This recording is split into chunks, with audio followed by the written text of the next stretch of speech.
बिस्मिल्लाहिर्रहमानिर्रहीम। मैं हूं अनवार अब्बासी और आप देख रहे हैं मेरा यूट्यूब चैनल। आज मेरे साथ today we have a very special guest Sardar Mohammad Idris. किसी तारुफ के मुताज नहीं है और बिलखसूस इन दिनों में तो काफ़ी ख़बरों की ज़ीनत बने और किस हवाले से बने हैं वो ख़ुद अपनी ज़बानी बताएंगे। सरदार साहब, आपको शो में खुश आमदीद। अनवर भाई, तो बड़े सनसनीखेज़ खबरें आ रही थी। एक बड़ी तवक्को थी आपके जो फैंस को कि आप सिटी मेयर एबटाबाद के पाकिस्तान तहरीक इंसाफ के टिकट से उम्मीदवार बन चुके हैं। बल्कि बहुत सारे लोग ये तबसरे कर रहे थे कि अब पाकिस्तान तहरीक इंसाफ डिस्ट्रिक्ट हेडक्वार्टर एबटाबाद जीतने की पोजीशन में आ चुकी है, क्योंकि उनके पास एक सरदार इदरीस जैसा एक मजबूत कैंडिडेट सामने आया। फिर अचानक ऐसा क्या हुआ कि आपने गुज़श्ता रात एक वीडियो पैगाम में कहा कि जी मैं दस्तबरदार हो रहा हूँ? वजह क्या है? दस्तबरदारी की वजह क्या थी? असल में दस्तबरदारी की वजह नज़ीर अब्बासी साहब और उनके साथ हमनवा 4-5-6 बंदों ने अली असगर साहब के घर मीटिंग की है और उस पर उन्होंने कहा कि अगर सरदार इदरीस को टिकट मिला तो हम पार्टी से इस्तीफ़ा दे देंगे। मैं पार्टी के बेस्ट इंटरेस्ट के अंदर मैंने कहा कि मैं दस्तबरदार होता हूँ, मेरी खातर वो इस्तीफ़ा ना दें, सिटिंग मेंबर हैं। मैंने टिकट के लिए कोई अप्लाई नहीं किया था। मुझे परवेज़ खटक साहब ने ख़ुद रिंग करके कहा कि हमारा 2-3 दिनों के बाद एबटाबाद में प्रोग्राम है और एबटाबाद की क़यादत भी यही चाहती है कि टिकट आपको मिले, और हमारे पास भी ये रिपोर्ट्स हैं कि आप इंशाअल्लाह ताला डिस्ट्रिक्ट जो रीजनल हेडक्वार्टर की जो सीट है तहसील मेयर एबटाबाद की, आप सीट निकाल लेंगे। मैंने एज ए चैलेंज समझ के इसको कबूल किया और मुझे उन्होंने कहा, मुझे चीफ़ मिनिस्टर साहब की तरफ से ये पैगाम मिला। शहजाद गुल साहब का मैं इंतहाई शुक्रगुज़ार हूँ कि उन्होंने भी इस ज़िम्न में कोशिश की। तकरीबन आधी कैबिनेट जो है वो KPK की उनके साथ भी राब्ते में था, असद उमर के साथ भी, और तकरीबन मेरा टिकट उन्होंने फ़ाइनल कर दिया था। लेकिन इस तरह की मैं ख़ुद नज़ीर अब्बासी साहब के घर में भी गया, वहाँ पर लोरा के अज़ार अब्बासी साहब भी मौजूद थे। उन्होंने बल्कि अज़राए मजाक उनसे कहा कि यार हमारा तल्लुक़ सरदार इदरीस ग्रुप से है, अगर इनको टिकट मिल जाता है और ये PTI के प्लेटफार्म से आते हैं तो हम गैर मशरूत तौर पर लोरा तहसील के अंदर भी और गैर मशरूत तौर पर हमारे जो दूसरे दोस्त हैं अवेलिया तहसील के अंदर भी, वो हम PTI की फुली सपोर्ट करेंगे। तो मैंने उनको कहा कि यार ये सूरत-हाल है, और परवेज़ खटक साहब जो हमारे दोस्त भी हैं और वो हमारी फेवर में, सिर्फ इस खातर नहीं कि यार सरदार इदरीस, इस खातर कि यार ये PTI की सीट निकले, और मैंने भी इसकी हामी भरी है। लेकिन जो इनकी मनफी हथकंडों की वजह से और मनफी प्रोपेगेंडों की वजह से और ख़ान साहब को मनफी मैसेजेस भेजने से ये जो कर रहे थे, तो मैंने कहा इनकी अब आएँ वो इलेक्शन लड़ के जीतें। मेरा ये मुद्दा नहीं है कि मैं PTI को अब हराऊँगा। मैं हमेशा पॉजिटिव पॉलिटिक्स मैंने की है और इंशाअल्लाह ताला आइंदा भी पॉजिटिव पॉलिटिक्स करूँगा, रिज़ल्ट ओरिएंटेड पॉलिटिक्स करूँगा इंशाअल्लाह। अच्छा सरदार साहब, ऐसी क्या वजह थी कि नज़ीर अब्बासी साहब चूँकि सिटिंग MPA भी हैं, उन्होंने आपकी मुखालफत क्यों की? चूँकि एवरीबडी नोज़ के यू आर इलेक्टेबल, वहाँ के एबटाबाद के लिए आप हो सकते हैं। वहाँ पे एक ही शख्स था जो नशिस्त निकाल सकता था, क्योंकि मुस्लिम लीग नोन वहाँ काफ़ी मजबूत है। तो फिर ऐसी क्या वजह थी कि नज़ीर अब्बासी साहब ने आपकी मुखालफत की? नज़ीर अब्बासी साहब की कमज़ोरी ये है कि वो अली असगर साहब पर प्रिवेल कर जाते हैं और वो बिला शरकत गैरे यहाँ पे इस दोनों 36 और 37 के थानेदार बनना चाहते हैं। और मैं ये समझता हूँ कि ये इस तरह की अपनी सियासत की गर्ज से, अपनी सियासत को चमकाने से पूरी पार्टी को उनको नुकसान नहीं देना चाहिए था। मैं इसी जैसे उनके घर गया और वहाँ पे उनके साथ मैंने कहा कि मैं आपके घर इस वजह से आया हूँ कि अगर मेरे ख़िलाफ़ आपकी जहन में या कोई दिल में कोई ऐसी बात है तो मैं उसको निकालना चाहता हूँ। तो उन्होंने कहा नहीं जी कोई मसला नहीं है, मुझसे जब कोई पूछेगा तो मैं आपके बारे में पॉजिटिव बात करूँगा। लेकिन बाद में मुझे मालूम हुआ है कि वहाँ पे उन्होंने क्या बात की, और अली असगर के घर में इन्होंने एक साबका डिस्ट्रिक्ट नाज़म के साथ मिल के और कुछ 4-5-6 ऐसे आदमी जो अपनी विलेज कौंसिल का इलेक्शन नहीं जीत सकते, वहाँ से अगर वो मेंबर मंतखब हो जाए, वो जो 3-4 आदमी हैं, मैं सबके सामने कहता हूँ, तो आप मुझे कहिएगा सरदार इदरीस जो है वो गलत कहता है। मैं दावे से कहता हूँ कि ये नज़ीर अब्बासी जाके उनकी सपोर्ट करें, और जो बंदे जिनको साथ लेके बड़े बड़े दावे कर रहे हैं वो वहाँ पे अपने विलेज कौंसिल का इलेक्शन नहीं जीत सकते। मैं उनको चैलेंज करता हूँ इस बात पे। लेकिन फिर भी मैंने नरमी से बात की, मैंने उन सबसे बात की।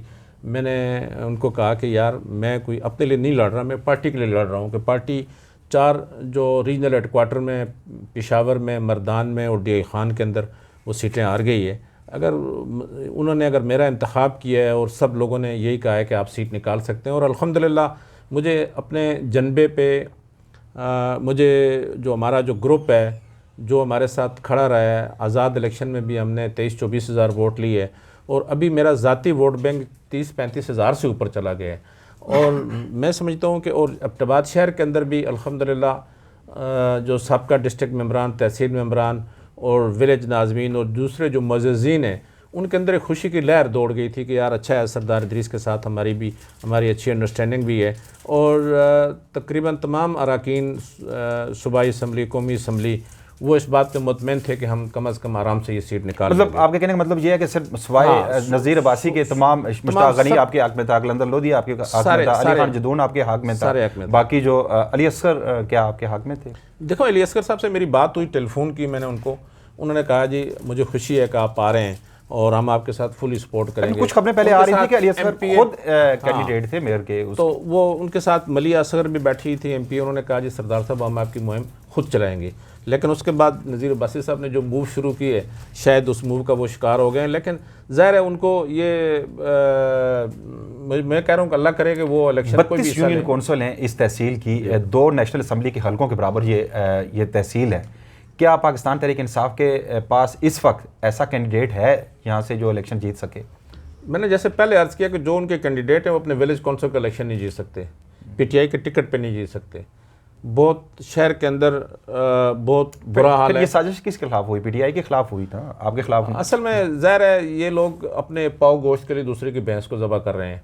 ये PTI को उन्होंने ख़राब किया है सिर्फ अपनी वाह के लिए, और सबसे ज़्यादा नुकसान जो है इमरान खान को और PTI को पहुंचेगा। अच्छा सरदार साहब, एक वजह ये भी हो सकती है ना कि आप पे इल्ज़ामात थे, आप पार्टी से आपको निकाला गया था, क्या ये वजह नहीं हो सकती कि कारकुनान शायद इस वजह से आपके साथ ना चलना चाह रहे हों, वहाँ के मुकामी कायदीन इसकी वजह से ना चलना चाह रहे हों कि इन्हें पार्टी से निकाल दिया गया था, आप दोबारा टिकट लेकर आ रहे हैं दोबारा मेयर के कैंडिडेट के तौर पर? एक वजह ये भी तो हो सकती है। मैं पूरी बात खोलने से इसका पेंडोरा बॉक्स खुल जाएगा। मैं सिर्फ इतनी बात कहूँगा कि ये मुझे उन इल्ज़ामात से मुझे क्लियर करने के बाद ही परवेज़ खटक ने जो मुझे खुद ऑफ़र की है, चीफ मिनिस्टर ने की है, सूबाई सदर भी है ना, वो सूबाई सदर भी हैं, और उन्होंने मुझे बताया कि उन्होंने इन इल्ज़ामात को जो है उन्होंने देखा है, उसको क्लियर किया है। और मैंने TV पे सरेआम ये कहा था पहले भी कि परवेज़ खटक साहब को मालूम है, सलीम साफ़ी के प्रोग्राम में हमने सुना था, सलीम साफ़ी के प्रोग्राम में मैंने कहा था अगर परवेज़ खटक ये कह दें कि सरदार इदरीस ने पार्टी को वोट नहीं दिया तो मैं मुजरम हूँ, और परवेज़ खटक ने आखिर क्लियर किया कि वाकई सरदार इदरीस ने पार्टी को वोट दिया था और मुझे क्लियर मतलब वो इल्ज़ामात क्लियर हो चुके थे, इसलिए पार्टी ने आपको ऑफर की। और सूबाई सदर भी हैं परवेज़ खटक, उन्होंने खुद आपको ऑफर की थी। तो उसके बाद अब सूरत हाल ये है कि वहाँ पे मुस्लिम लीग नून का भी एक मजबूत कैंडिडेट सरदार शमून की सूरत में आ सकता है, क्योंकि खबरें ये आ रही हैं कि मुर्तज़ा जावेद अब्बासी ने गुज़िश्ता रोज़ जो तहसील लोरा के मेयर का ऐलान कर दिया, इफ्तिखार अब्बासी चूँकि वहाँ से मेयर हो गए। कुछ खबरें ऐसी भी आ रही हैं कि दोनों ग्रुपों के दरमियान ये मायदा तय पा गया है कि एबटाबाद सरदार मेहताब ग्रुप को दिया जाएगा और लोरा और अवेलियाँ जो दिए जाएंगे ये मुर्तज़ा जावेद अब्बासी को दिए जाएंगे। तो उसमें हो सकता है कि दोनों ग्रुपों के दरमियान इत्तेफाक हो जाए, तो मुस्लिम लीग नून आसान नहीं होगी, वहाँ पर मुस्लिम लीग नून का कैंडिडेट आसान नहीं होगा। दूसरी तरफ सरदार शेर बहादुर एक मजबूत कैंडिडेट के तौर पर, आज़ाद कैंडिडेट के तौर पर सामने आ रहा है। क्या ऐसी सूरत में आप क्या देखते हैं, पाकिस्तान तहरीक इंसाफ की अगर आपको टिकट नहीं दिया जाता, किसी दूसरे शख्स को टिकट दिया जाता है, तो पोजीशन क्या होगी इलेक्शंस में? देखिए, मैं तो जो भी फैसला करता हूँ अपने ग्रुप और जनबे की मुशावरत से करता हूँ। मैंने अभी दस्तबरदारी का जो ऐलान किया है, तकरीबन तमाम मेरे ग्रुप्स की यही मर्ज़ी थी, उनसे पूछ के मैंने किया है। और फिर मैंने जो अगला हम जो फैसला करेंगे कि हमने किसकी सपोर्ट करनी है, वो भी तमाम ग्रुप के साथ, जनबे के साथ, यूनियन कौंसिल वाइज अभी वहाँ पे बर्फबारी हुई है और रास्ते बंद हैं, तो उनके मुशावरत के साथ जो भी सब लोग मशवरा देंगे उसके मुताबिक मैं चलूँगा। मेरा ज़ाती तौर पर इसमें कोई नहीं है। लेकिन जहाँ तक मुस्लिम लीग नून के इत्तेहाद की बात है, उनके मजबूत कैंडिडेट्स की बात है, मेरा लोगों के साथ ग्रास रूट लेवल पर मेरा रब्ता है, ख्वाह वो मुस्लिम लीग नून का वर्कर है या PTI का वर्कर है, वर्कर सारे मेरे साथ हैं। उन्होंने कहा कि सरदार साहब आपने हमारी खिदमत की है, आपने हमारे मसाइल हल किए हैं, आपने हमारे जो मुश्किलात थी उनको काम किया है, लिहाजा हम पार्टी से बालातर होकर हम आपके साथ हैं। मैं उन तमाम वर्कर्स को सलाम पेश करता हूँ, वो किसी भी पार्टी से हैं। मुस्तकबिल का क्या इरादा है? मतलब सुना है कि आप जमीयत उलमा इस्लाम में शमूलियत अख्तियार करने लगे। जमीयत उलमा इस्लाम का मेरे साथ ज़ाहिर है मौलाना के साथ एक मोहब्बत का रिश्ता बहुत अरसे से था, मैं पार्टी में रहा हूँ, उन्होंने मेरे साथ कोई ऐसी बात नहीं की।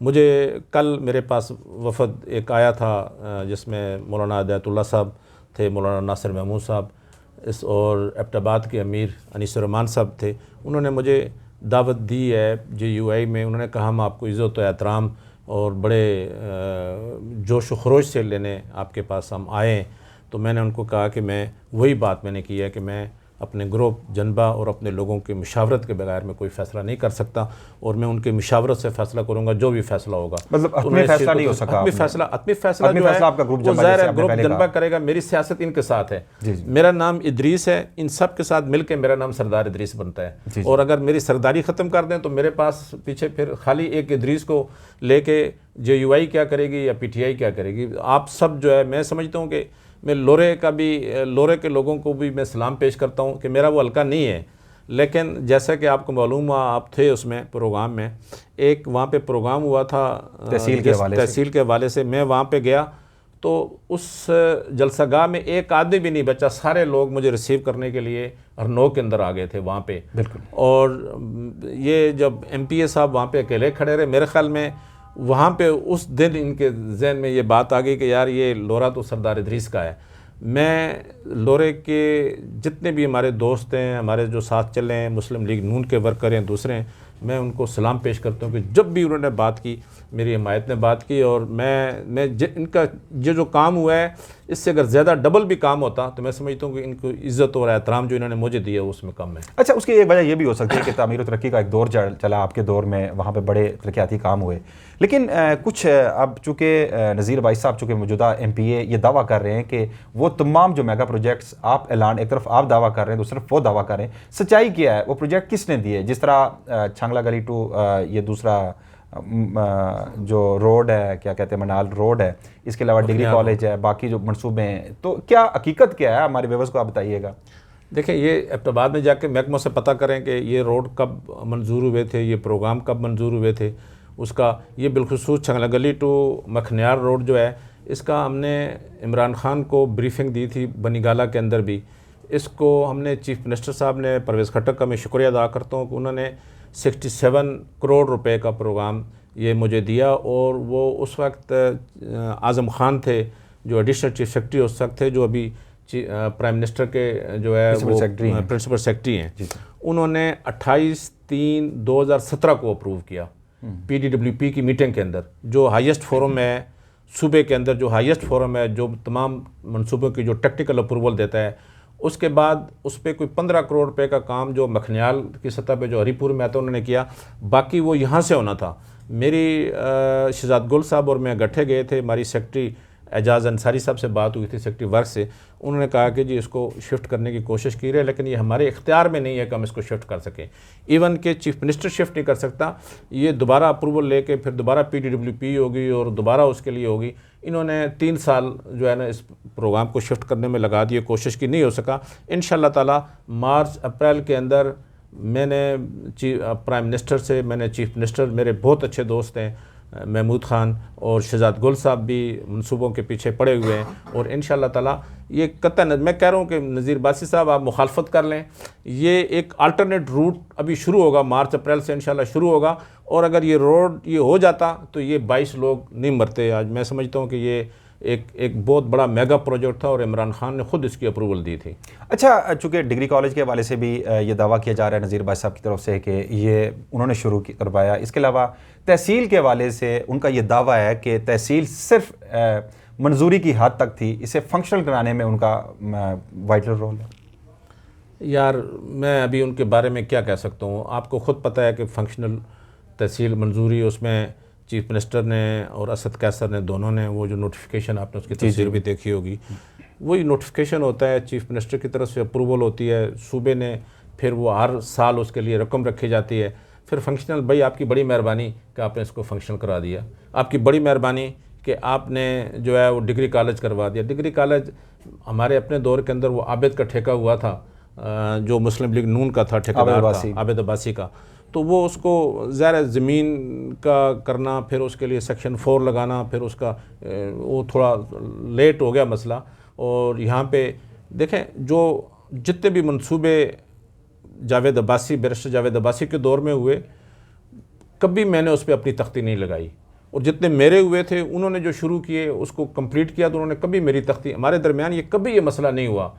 मुर्तज़ा के साथ हमारी लाख मुखालफत से ही, लेकिन कभी इस तरह का मसला नहीं हुआ कि मुर्तज़ा नहीं उन्होंने तस्लीम कभी किया, नहीं किया। वो तो हमेशा उन्होंने तस्लीम किया कि ये सरदार इदरीस के हैं, और हमारे दरमियान कभी भी तंग नज़री ना उन्होंने कभी किया ना मैंने कभी किया। हम खुले दिल से, बल्कि उनके अपने लोगों को ये शक होता था कि मुर्तज़ा शायद सरदार इदरीस के साथ मिला हुआ है, और इस तरह की हमारा कि इस तरह से जो मुखालफत वो इस तरह की रही है, कोई उस तरह एक एहतराम का रिश्ता था। मैंने खुद एहतराम सुना का है रिश्ता मुस्लिम रहा है। नून के वर्कर्स की तरफ से बड़े एक रिस्पेक्ट है उनकी, आपकी उनके दिलों में।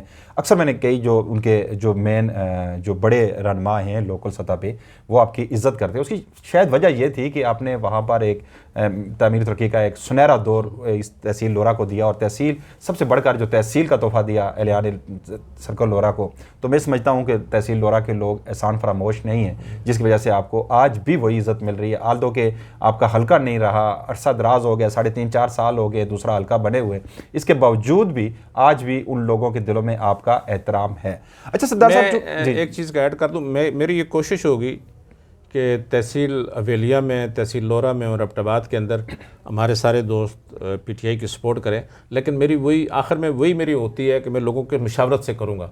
लेकिन आज जो इनका जो रवैया है, सारे वर्कर मुतनफ़र हो गए, आपके साथ ज्यादती हुई है, आपके दोस्त नहीं मानेंगे। मेरे सामने आपके एक दोस्त बैठे हैं, वो मुस्कुरा रहे हैं इस बात पे, और कल से क्या मानेंगे नहीं, वो इशारा कर रहे हैं कि मानेंगे। कल से मुझे ये लोग ये कह रहे हैं कि यार आप जो है वो अभी हमें मजबूर नहीं करेंगे, हम अब पीटीआई का साथ नहीं दे सकते। लेकिन देखिए मेरी तरफ, मैं अपनी तरफ से पॉजिटिव पॉलिटिक्स करना चाह रहा हूँ, और नेगेटिविटी को इस हद तक उन्होंने बढ़ा दिया कि जो गुज़िश्ता 15-20 साल से पीटीआई के अंदर थे, आज वो पीटीआई का साथ देने के लिए तैयार नहीं है। लोरा के अंदर भी और इधर भी और अवेलिया के अंदर भी। आपने पीटीआई के टिकट से दस्तबरदारी का ऐलान किया है, क्या तहसील मेयर का इलेक्शन लड़ेंगे आप, या इलेक्शन से आपने दस्तबरदारी का ऐलान नहीं, किया? मैं तहसील मेयर का इलेक्शन अब नहीं लड़ूंगा। मैं तो उस सूरत में तैयार हुआ था कि पार्टी मुझे टिकट देगी, मुतफ़िका तौर पर सारे वर्कर्स का मुझे एतमाद हासिल होगा। वर्कर का आज भी मुझे एतमाद हासिल है, बाकी सारी पार्टी अब आज भी मेरे साथ है। वर्कर ग्रास रूट लेवल पे वर्कर आज भी चाहता है कि सरदार इदरीस को टिकट मिले, लेकिन 1-2 बंदे वही अपने पाव गोश्त के लिए भैंस को ज़बह उन्होंने कर दिया, पार्टी को नुकसान पहुँचाया है। अब अगर पार्टी वहाँ से हारती हो तो इमरान खान इनसे हिसाब लेगा कि ये रीजनल हेडक्वार्टर में आपने पार्टी को क्यों हराया है। अच्छा सरदार साहब, चूँकि तहसील एबटाबाद का आपको टिकट नहीं मिला या आपने दस्तबरदारी का ऐलान कर दिया, इसके असरात जो बाकी जो कुर्बजवार की तहसीलें जिस तरह लोरा है, अवेलिया है, इस पर क्या असर पड़ सकता है? उस पर भी नेगेटिव असर पड़ेगा। वर्कर्स जो हैं, जो पीटीआई के वर्कर हैं, वो सख्त नालायक हैं और मौजूदा। अच्छा, गुज़श्ता दिनों तहसील लोरा में भी एक सरदार इदरीस ग्रुप दोबारा से मुतहरक हुआ था। मुख्तलिफ स्टेटमेंट्स न्यूज़पेपर्स में आई थी कि सरदार इदरीस ग्रुप दोबारा से मुतहरक हो गया और ये फैसला किया जाएगा किस कैंडिडेट का को सपोर्ट किया जाएगा। आपके नज़दीक तहसील लोरा के लिए मौजूद तरीन कैंडिडेट कौन हो सकता है इस वक्त? देखिए, मैं डिस्करेज करता रहा कि यार सरदार इदरीस ग्रुप ना बने जी, और लेकिन अभी वो सारे मेरी बात भी नहीं सुनेंगे, और ज़ाहिर है मेरा हमेशा जो शुरू से उसूल रहा है कि बाम मुशावरत से मिल बैठ के सब मुतफ़िका तौर पर फ़ैसला करें। अभी हम जो भी फ़ैसला करेंगे, तमाम लोरा के जो हमारे पुराने वर्कर्स हैं, हमारे जो दोस्त हैं, सब के साथ मिल बैठ के मुतफ़िका तौर पर फ़ैसला करेंगे कि वो पीटीआई का साथ देते हैं, अपने ग्रुप में अपने कैंडिडेट लाते हैं या वट। और उसमें आपको जैसा मालूम भी है कि मुस्लिम लीग नून के जो मेरे जो वर्कर्स के साथ रब्ता है, वो भी इंशाल्लाह ताला हमारे साथ ही चलेंगे। अच्छा, एक और भी हो सकता है ना, मुर्तज़ा जावेद भाई साहब ने तहसील लोरा का मेयर का ऐलान कर दिया। ये खबरें ये आ रही हैं कि बैरिस्टर जावेद भाई ग्रुप से मुशावरत नहीं की गई। डेफिनेटली एक दोनों ग्रुपों के दरमियान इख्तलाफात हैं, कोई माने या ना माने। ये भी हो सकता है कि बैरिस्टर जावेद अब्बासी ग्रुप जो आपके ग्रुप का कोई कैंडिडेट हो तो उसे भी सपोर्ट कर सकता है, फिर एक बड़ी ताकत बन सकती है तहसील लोरा। मैं जावेद अब्बासी को मुश्किलात में नहीं डालना चाहता कि वो पार्टी के ख़िलाफ़ जाएंगे, लेकिन उनके नीचे वर्कर जितने भी हैं वो इंशाल्लाह ताला हमारे साथ हैं। लेकिन इससे तो पाकिस्तान तहरीक इंसाफ को नुकसान होगा। आप कहते हैं कि पार्टी के मफाद के लिए नुकसान तो होगा। देखें ना, ये तो उनको सोचना चाहिए था ना कि जब फैसला करें, मेरी ज़ात का फैसला नहीं है, मैं उनको माफ़ करने के लिए तैयार हूँ, लेकिन वर्कर्स नहीं मान रहे। वो लोरे के भी वर्कर्स, वहाँ पे गलियात के भी वर्कर्स और वहाँ पे हवेलियाँ के भी वर्कर, वो इस बात को तस्लीम करने के लिए तैयार नहीं है कि एक पार्टी, एक हमारी इज़्ज़त हो रही थी इलेक्शन जीतने के बाद, वो इन्होंने पार्टी को नीचे जो है दफन कर दिया। तो ये इनकी अपनी गलती है, ये फिर भुगतेंगे। अच्छा, 2016-17 में आई थिंक आप पे इल्ज़ामात लगे थे। उसके बाद हमने देखा कि आपने पाकिस्तान तहरीक इंसाफ के ख़िलाफ़ कोई स्टेटमेंट नहीं दी। शायद आपको उम्मीद थी कि दोबारा आप पाकिस्तान तहरीक इंसाफ का हिस्सा बनेंगे और बिल आखिर परवेज़ खट्टक की जानब से आपको बताया गया कि आप हमारे कैंडिडेट हैं तहसील मेयर के लिए। अब क्या सूरत हाल है? अब अगर क्या अब भी कोई उम्मीद बाकी है कि आप दोबारा से पाकिस्तान तहरीक इंसाफ का हिस्सा बन सकते हैं? देखिए वो भी सारा डिपेंड करता है, मैं वर्कर से मशवरा करूँगा, लेकिन हज़रत अली का कौल है ना, जिस पर एहसान करो फिर उसकी शर से बचो। ये जो आज जो मेरी मुखालफत कर रहे हैं उसको डिस्ट्रिक्ट नाज़म, उसको एक को भी और दूसरे को भी मैंने बनवाया। मेरी उस वक्त हमारे पास मुस्लिम लीग नून वाले आए थे कि हम आपका डिस्ट्रिक्ट नाज़म बना देते हैं, आप इसकी सपोर्ट ना करें, लेकिन मैंने कहा नहीं, ये जो सीटें मेरे पास हैं ये अमानत हैं पीटीआई की टिकट पे मुंतखब हुए थे और लिहाजा ये पीटीआई के टिकट की सपोर्ट करेंगे। मैंने अली ख़ान को भी यही बात कही थी, उस वक्त वो डिस्ट्रिक्ट नाज़म थे। उसके बाद जो चेंज हुए हैं, मैं उनका नाम लेना मुनासिब नहीं समझता, जो अपने विलेज काउंसिल का इलेक्शन भी नहीं जीत सकते, उनको हमने डिस्ट्रिक्ट नाज़म बना दिया और आज आए वो सियासत करें। मैं देखता हूँ। अच्छा, नज़ीर बासी ने आपको मुखालफत क्यों की? कौन सा कैंडिडेट सामने लाना चाह रहे हैं? आपके पास खबरें तो होंगी ना, कौन सा कैंडिडेट ऐसा है किसी को भी ले आए? नहीं, वो जब मनफी पॉलिटिक्स होती है ना तो वो सिर्फ एक ही उन्होंने एलामिया जारी किया कि सरदार इदरीस को टिकट न मिले, बाकी किसी को भी ले आए, चाहे पार्टी हार जाए। जब पार्टी हार जाए। जी नाज़रीन, आपने सुना सरदार मोहम्मद इदरीस साहब वज़ीर बल्दियात भी हैं और आप सब जानते हैं कि एक मकबूल तरीन सियासी शख्सियत हैं गलियात, तहसील लोरा और एबटाबाद की। चूँकि गुज़श्ता रोज़ इन्होंने एक वीडियो पैगाम जारी किया जिसमें इन्होंने ये ऐलान किया कि वो तहसील मेयर का इलेक्शन नहीं लड़ रहे। उसके बाद इनके जो चाहने वाले थे, इनकी जो फैंस थे, काफ़ी बेयकीनी की सी कैफियत थी उनकी। मुझे बहुत सारे दोस्तों ने, चूँकि मेरा इनसे एक दोस्ती का ताल्लुक़ है, तो कॉल्स करते रहे कि जी क्या उनका सियासी फ्यूचर क्या होगा।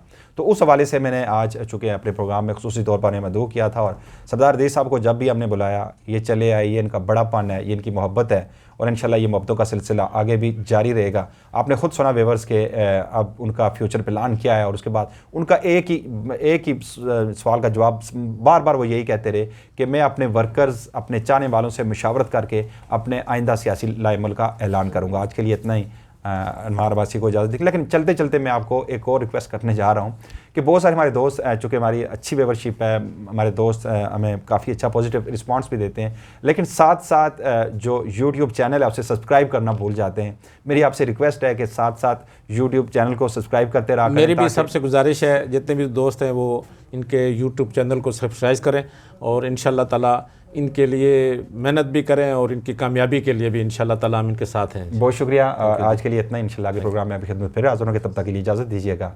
अल्लाह ने के बाद।